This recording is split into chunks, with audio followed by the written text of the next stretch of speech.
Welcome to the Logic of English Crazy Words. These words were again chosen by the 4th grade students at Jefferson Elementary in Rochester, Minnesota. The first word for today's Crazy Words is marvelous, and it was chosen by Essence. And how many syllables in marvel-us? There are 3. And let's sound it out together as I write it on the board. The first syllable is mar, m-r. The second syllable is vel, v-a-ol. And the third syllable is us, us. And how will we mark it? We'll underline the r and we'll underline the a. And what sound of ow, o, u, is this? It's the 4th sound. So we'll write a 4 over it. And what do you notice is the root of marvelous? You're right, it's marvel. And to marvel about something is to think, wow, it's really wonderful. And the suffix us means full of. So something that is marvelous is full of marvel. It's really, really wonderful. The next word is sensible, and it was chosen by Sadie. How many syllables in sensible? 3. Sound it out for me as I write it. The first syllable is sen, s, a, n. The second syllable is si, s, I. And the third syllable is bull, b, ul. And we need a silent final E. Do you know why? Because every syllable must have a written vowel. And you'll notice if we do not add the E, the syllable will be without a vowel. So that is the reason for the silent final E. We also have I saying the I sound, which follows the rule I and Y may say I or I at the end of the syllable. What is the root of sensible? You were right, it's sense, which is spelled like this. You'll notice we have a silent final E in sense. And so if we add the prefix or the suffix ible, this will follow the rule then.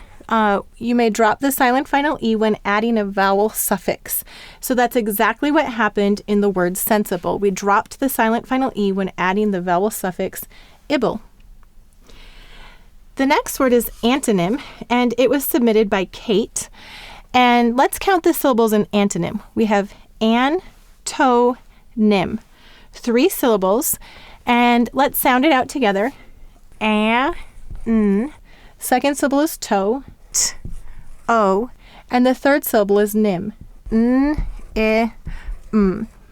And why did the O say the long sound in antonym? That's right, because it's at the end of the syllable. And what do we hear when we say antonym quickly? We hear the schwa sound. That's because the accent is on antonym. And this is an unaccented syllable, but we'll exaggerate that sound for spelling purposes. We have the Y saying the I sound in antonym.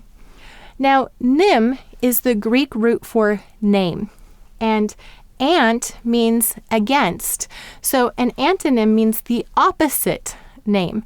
So black, the opposite may be white. Hot, the opposite cold. So an antonym is the opposite. And the O is a common connector in Greek roots. The next word is synonym. How many syllables in syn, o, nym? We have 3, and let's sound it out together. The first syllable is syn, s, I, n. The second syllable is o, and the third syllable is nym, n, I, m. And once again, we have the O saying its long sound at the end of the syllable. You'll notice once again, synonym has the word name in it, and syn means same.